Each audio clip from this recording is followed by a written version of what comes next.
Hello, it's Scott Manley here. A couple of weeks ago, I did a video about the history of the Thor rocket, and now it's time to do the sequel, The Sons of Thor, talking about Delta, right? And this is actually going to be a two-parter because it turns out the history of Delta and Thor is really long. So yeah, let's rewind again to the start of NASA. They had big plans and they needed big rockets. But initially they had to settle on something they could get a hold of, and they created a version of the Thor Able, which they modified for reliability and renamed Thor Delta. NASA originally ordered 12 of these in April of 1959, and they used them to launch their first satellites. The first launch was the Echo 1 balloon satellite in May of 1960, but the launch failed, and so the first successful launch of the Thor Delta carried its replacement Echo 1A in August, and that would prove the concept of communication relay satellites. And then the next 10 launches after that would also succeed, which was a level of reliability that was unheard of at the time. NASA decided to continue with this formula, and they started adding improvements incrementally. And indeed, over the following decades, the teams behind Delta managed to keep this interim launch vehicle competitive with everything else by scaling it up to new requirements with incremental changes one at a time. At the start of the Delta's launch career, it was able to perhaps put 100 kilograms into low Earth orbit, and by the 1990s, it was lofting 2-ton satellites into geostationary orbits. Now, initially, the Delta variants would be given alphabetical designations as updates were made to the design. So in 1962, the Delta A was introduced. It had an improved MB3 Block 2 engine that delivered a little more thrust and more reliability. Delta A also redesigned the top of the main booster, the interstage, which resulted in a mass saving and a shorter rocket, and that of course translated directly into more mass capability. So the Delta A would only launch twice before the Delta B was introduced, and that flew 9 times from 1962 to 1964. So the Delta B stretched the second stage by about a meter and added an improved AJ-10 engine. This increased the performance of the rocket enough that Delta was able to send the first spacecraft into geosynchronous orbit, but not without some road bumps along the way. Syncom-1 was the first attempt, and it would get up to the target altitude, but as its kick motor fired, the spacecraft stopped transmitting. Telescopes would later show the dead spacecraft in a 24-hour orbit, meaning it had made it, but died when it got there. Syncom-2 would actually be the first to relay transmissions, but when it got there, it was intentionally placed into an inclined orbit. So while it was geosynchronous, it wasn't geostationary. It was making a figure-8 motion across the equator rather than hovering over a single spot. Delta C first appeared in 1963, and it flew 11 times until 1967. Delta C upgraded the third stage with a new ABL X258 motor, which delivered about 20% more performance, mostly through better specific impulse. And then there was another small upgrade to the third stage for the Delta C1 in 1966, and that would fly twice and be the last Delta to fly without any solid boosters until the 21st century. So Delta D was the thrust-augmented Delta. It added 3 Castor strap-on solid rocket motors to the first stage, and a new Block 3 engine, which had a small improvement in performance, but really was about improving the reliability. So this arrived in 1964, and its first flight was used to place the Syncom-3 satellite in a proper geostationary orbit. So the satellite would be positioned over the Pacific and enabled live TV broadcast of the Tokyo Olympics to viewers in the United States. It would also carry the Early Bird, also known as the Intelsat-1, which was the first commercial satellite, and that provided satellite relay for either a TV signal or dozens of telephone calls depending upon the needs. But now, with the extra solid rocket booster assisted takeoff, a new fatter, heavier, and better performing second stage was possible. So in 1965, Delta E took the tank design from the Thor Able Star's second stage, and now Delta was able to put 735 kilograms into low Earth orbit. It would be known as Thrust Augmented Improved Delta. But there was also an E1 variant with a less powerful third stage, and the Delta G, which dropped the third stage altogether. There was also the Delta J, which had a Star 37 third stage, which only flew once. Also, depending upon the mission, they could choose between the Castor 1 or Castor 2 solid rocket motors, with the Castor 2 generating less thrust overall, but they would run for longer duration. So yeah, Delta E would use the new lift capabilities to launch Pioneer 6, 7, 8, 9 into heliocentric orbit to observe the solar wind.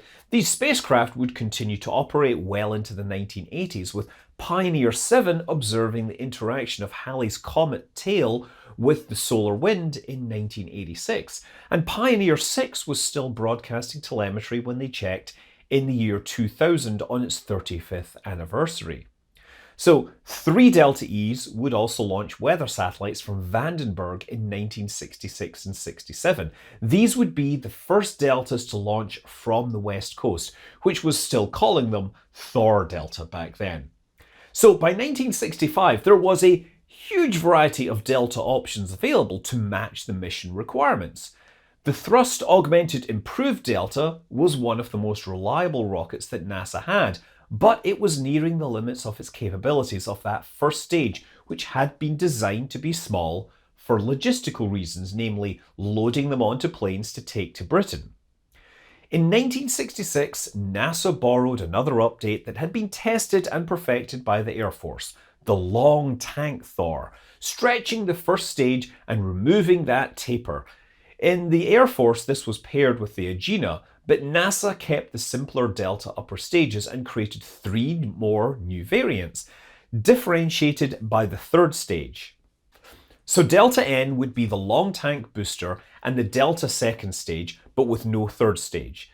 Delta L used that, but added a 300 kilogram FW4D solid rocket motor as a third stage. And Delta M, the most popular variant, it flew a dozen times, and its third stage was a Star 37 solid rocket motor, which provided twice the impulse of the other stage, and that allowed Delta to now deliver over a ton to low Earth orbit, or 350 kilograms to geostationary orbit. The second Delta M launch in 1968, carrying Intelsat 3, was notable because it was a launch failure, and it brought to an end a run of 25 consecutive successful launches for the Delta. Again, unheard of reliability in that era.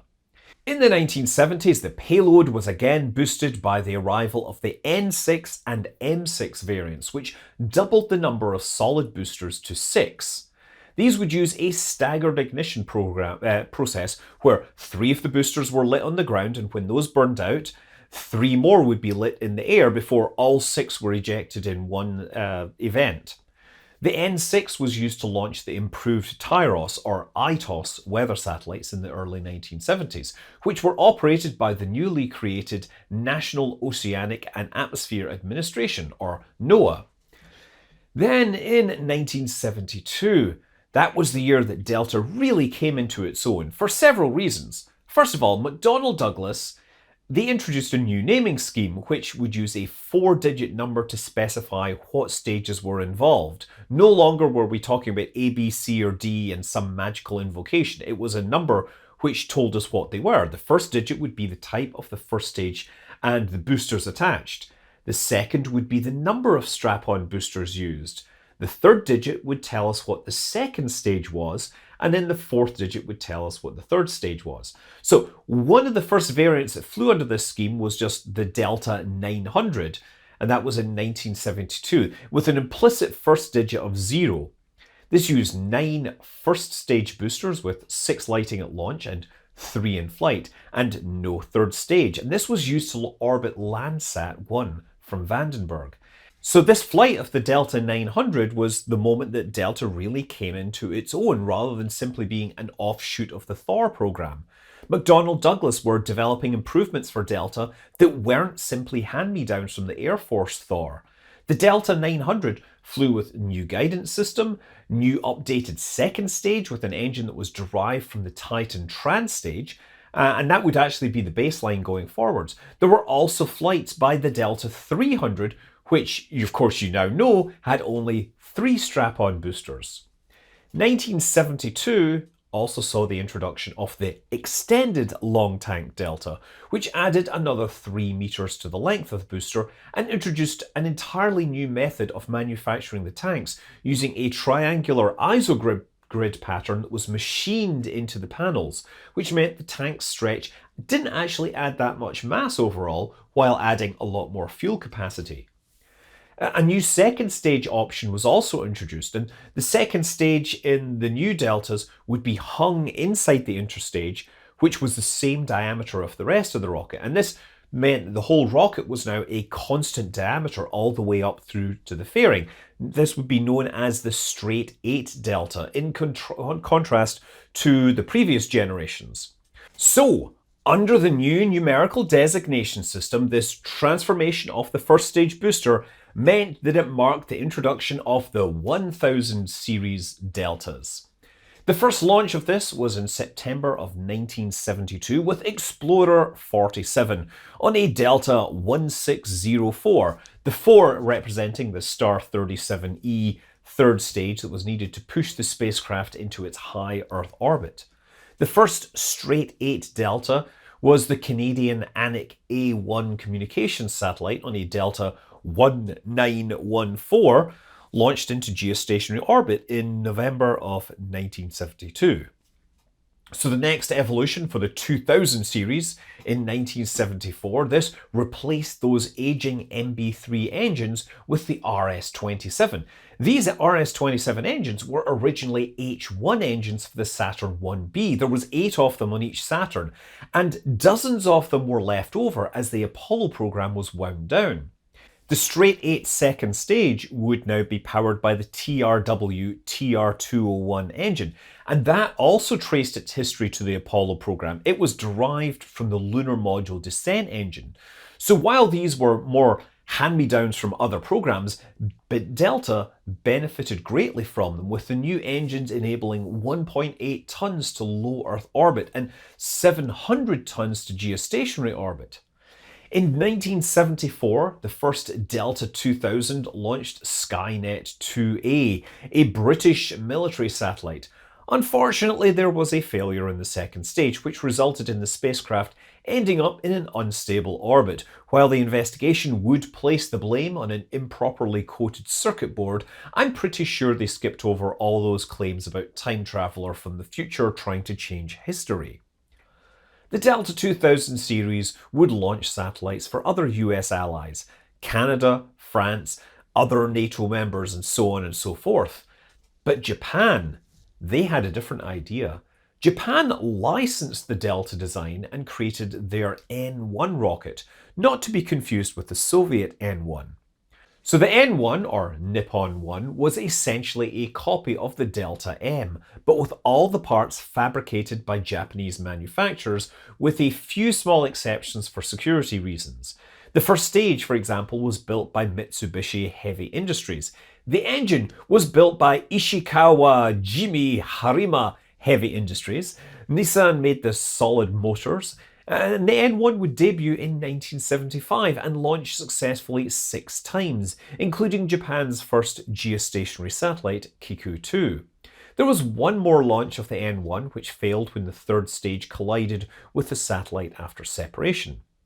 The N2 appeared in 1981, and it upgraded the design to match the straight 8 Delta, and this would fly 8 times until 1987.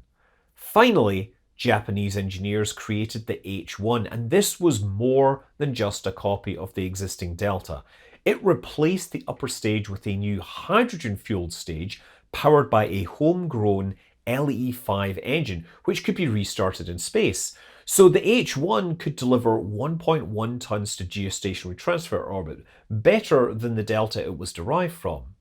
And the US Delta wouldn't actually get a hydrogen upper stage until the Delta III in 1998, and it wasn't exactly a success story. Okay, so with that bit of parallel evolution dealt with, let's return to the original thread. So, the 3000 series of Delta introduced the Castor 4 solid rocket motors, and those had twice the mass of the original Castor 1s. They again offered the Delta a handy step up in their performance. The first payload they used these would be RCA's SATCOM-1 satellite. Indeed, RCA had apparently contributed money to the development costs for those larger boosters because they needed that for their large 870 kilogram communication satellites. The 3000 series would get a few other upgrades along the way: improved guidance, avionics, a second stage engine upgrade, and a larger Star 48 third stage option. But most people thought the Delta was living on borrowed time because the Space Shuttle was entering service in 1981, and NASA made it very clear that they would be moving all their satellite launches off of Delta and other expendable vehicles and onto the Space Shuttle. And so we end this episode with Delta facing its biggest threat yet. What will happen next? Who knows? We'll find out next time. I'm Scott Manley. Fly safe.